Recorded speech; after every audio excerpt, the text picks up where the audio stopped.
I'm bored. You know what? I think it's time for a change of scenery. Ah, here we go. Now then, for those who don't know me, hi, how are you doing? So, it's no secret that I like trains a lot, or just pretty much railways in general. Ever since I started watching Thomas the Tank Engine when I was a wee lad, it's what pretty much jumpstarted my love and fascination for them. Like, did you know there used to be a railway that relied on specially made bicycles for it? Seriously, this is what they looked like. Now, besides Thomas, there's also the other shows, movies, and whatnot about railways too, including, but not limited to, Ivory Engine, Big Tim, The Little Engine That Could, Underground Ernie, Chuggington, Robot Engines, The Brave Locomotive, and today, I want to talk about one film for this category, a film that seemed to have a lot of potential only for it to end up as a piece of lost media years later. Something that not even the LMW is even bothered to document. Folks, today we're going to be talking about Mercury the Magic Engine. Actually, it's Mercury the Magic Train. Actually, the engine, or the locomotive, is the first part of the train. That's why I refer to it as so. Are you saying I'm stupid or something? Yeah, pretty much. Ow! Do you have AWS?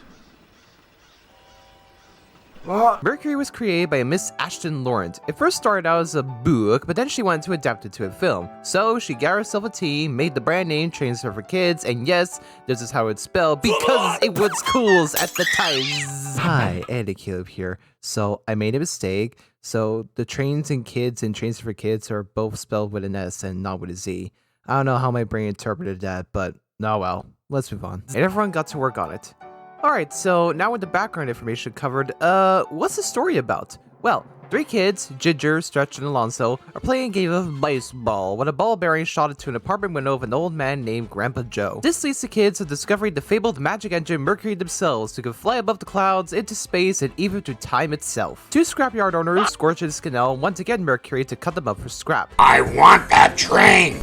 And send their goons Boris and Gooch to retrieve them by any means necessary. To protect Mercury, they, Joe, and the kids travel to the 1900s to a place called Iron Horse Mountain, where eggs could be cooked with the steam engine's firebox. But after a sneak attack from Boris, the kids and Joe have to save Mercury and go back to the present so the kids can help Joe find the Fushtanucker crystals to make the Spiegeleisen steam engine. What? With the help of Nick the Mall Maker, the kids and Joe are able to head back to their present day with a rocket sled. How this is possible is unknown, but that's all I could gather for the trailer alone. Yeah, admittedly, this does kind of sound like a load of nonsense. I mean, it is a kid's flick, logic can hardly comprehend these things, but hey, at least the team had fun making it. It would make a little more sense if we really had the whole film on us. Which now leads us to the issue at hand.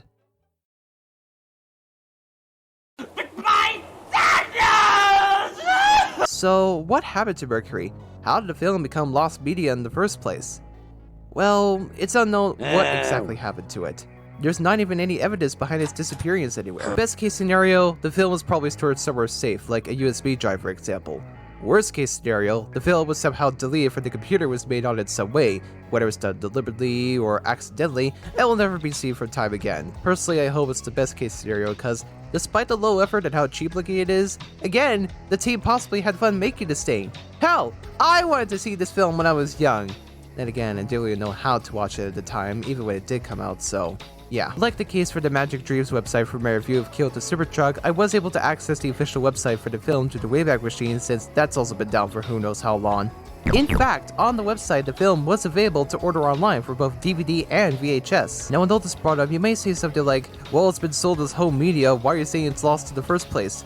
Well, that's the problem. As far as I know, there's not even any trace of the entire thing online! No DVD rips, no VHS rips either, nothing. It's as if the film was never even made in the first place, and the trailer was just made for greenlight purposes. And even if I could have ordered the film, I couldn't do it anyway because, again, the official website's dead! Now, I don't want to end this story on a sad note, especially since the film seemed to be a passion project by Ashton. And it just sucks in going through the prospect of having something you put in your own heart, soul, blood, and sweat into it just suddenly go missing like that. That's something that no one should endure. Luckily, I don't have to, because while I was researching this, I managed to get rediscovered. Kind of.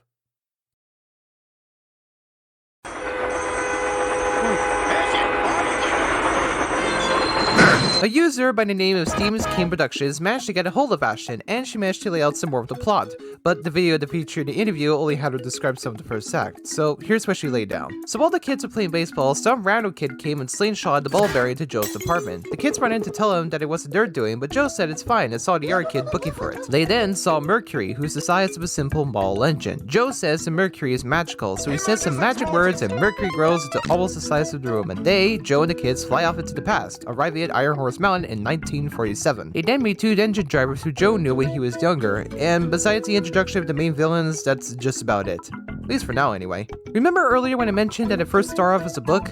Well, another user going by the name of James Austin 1988 said the book was sent to him by Ashton after the DVD he got of the film didn't work. Well, actually it was a PDF file for it, but anyway, I guess I could explain why it isn't uploaded anywhere. In fact, 3 months after he posted that comment, Steven Kane announced that he's planning to make an audio adaptation of Mercury after James sent him the file for it as well. And you know what? I'm actually looking forward to listening to this once it's released. At least we can figure out what the full story is about, because there's a lot of unanswered questions about from the trailer alone. Like, how did Scorch and Scannell know about Mercury? How did Boris and Gooch get to the past as well? Who's Nick the Ball Maker, and how do you contact Joe and the kids to provide him the sled? And most importantly, what the hell are the first Tanuka crystals of the Spiegelite steam engine? Seriously, neither of these were ever brought up anywhere else in the trailer! Isn't that kind of what the point of a trailer is?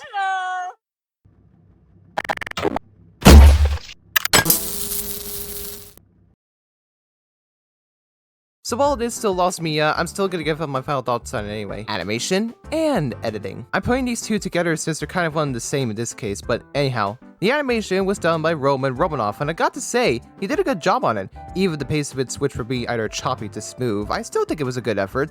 He did have his own website, but much like the film site, that's already been down as well. Modeling. The figurines were modeled by Lania D. Thomasma. Much like Roman, he too had his own site under the name Ntunes to promote his character modeling business and to showcase his past work, which are commissioned models of characters for several webcomics at the time. Another chunk of the modeling work was done by Seamus Cleveland, who made some of the vehicles for the film, including Boris's Terminator and Nick the Mall Maker's that thing. And I think he might have also modified the mall engine used for Mercury. Now, comparing these three together, I actually like the Terminator more. Now, I still like the mall for Mercury. It's actually kind of nice. Though, it would be a lot better if the Trains for Kids logo wasn't slapped onto the tender, but the Terminator I like the most. I love the retrofuturistic look it has. It almost looks like it came out of either Thunderbirds or Captain Scarlet even. Music. Some of the few tracks that were in the film, including the intro theme, actually played in the trailer, and for the sounds of them, they're pretty alright. Here's a few samples of them. To a magical place called Iron Horse Mountain.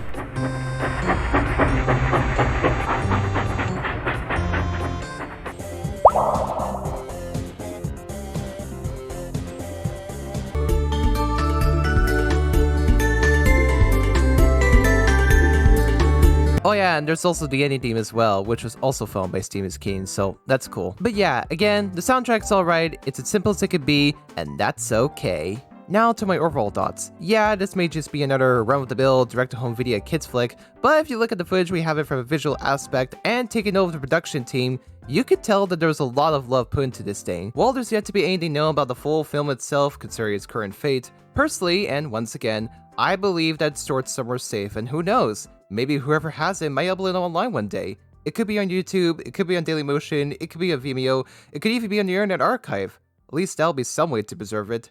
But for now, I guess only time will tell.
I guess this place could use a little sprucing up.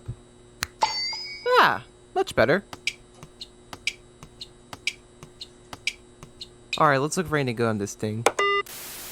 At 8 o'clock in the Oh, morning? I like this Where one. are you? See? I told you he got tackled by a squirrel. That's his clone. A squirrel? Shut your face. I want that train.